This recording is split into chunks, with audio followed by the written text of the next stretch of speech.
The 4 decades of rock on 106.1 Rock Radio. All this week, the 60s.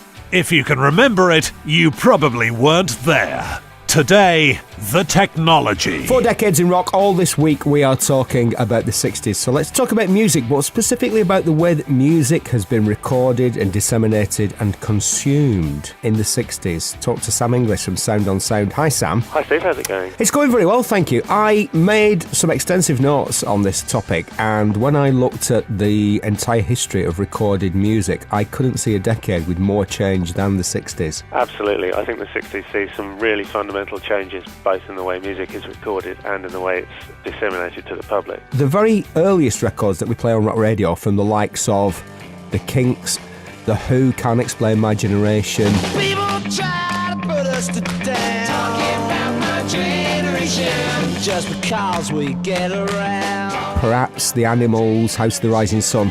Mono recordings. They would have all been mono. What's more, to a great extent, they would all have been recorded live by the band in the studio. And if you didn't think the drummer was up to much, you got a different drummer in to play it. You couldn't go away and do the drums again later. And if you didn't think the guitarist was up to much, you got Jimmy Page. And if you did think the guitarist was up to much, you still got Jimmy Page.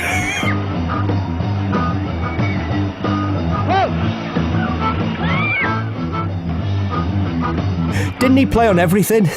Supposedly, yes. I think there's some doubt as to what exactly he did play on, but he certainly did a vast amount. But how would they have been recording those early singles? And how long had the single been around for then? This would have been 64, 65, Sam?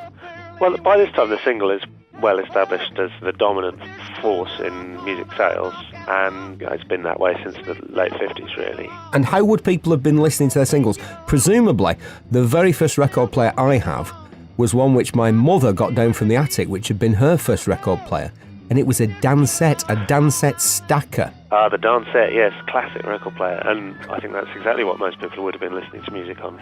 Young people who are in the swing, go for the compact new RCA Victor Swing Line. Portable stereo with the sound that carries.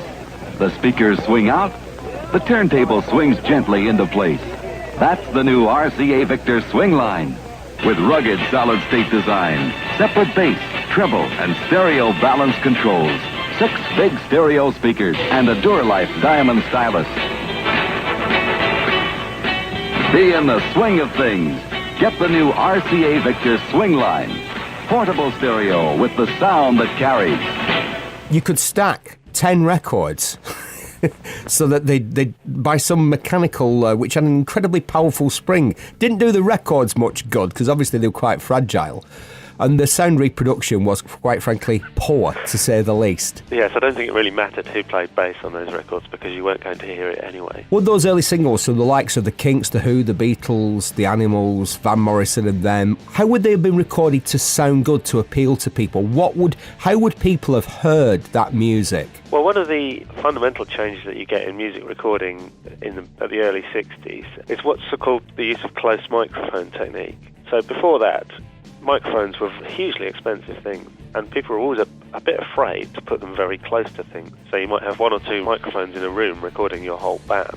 And then through the work of engineers like Joe Meek, people begin to realise that you can put a microphone right next to your guitar amp. It sounds different when you do that, and you get a much more sort of direct, powerful sound out of that. And that's one of the reasons why records begin to sound a bit different as you go through the 60s, because people are doing that more and more. They're bringing more microphones in, they're putting them next to the amplifiers, next to the instruments. They're putting several microphones on a drum kit instead of just one microphone in the middle of the room. And that's how they're getting that power that begins to be apparent during the 60s. And of course there's the invention later on in the 60s of multi-track recording, and the guy that's generally thought to be responsible, the amazingly talented Mr. Les Paul, not only a brilliant guitar player, not only one of the 2 guys credited with inventing the electric guitar as we know it, but also the guy who came up with multi-track recording. Extraordinary man. Originally invented a form of multi-track recording using acetate discs, and then got hold of one of the first Ampex tape recorders after the Second World War, and eventually badgered them into building an 8-track for him, and took it all from there. Yeah, a true pioneer who died last year, unfortunately.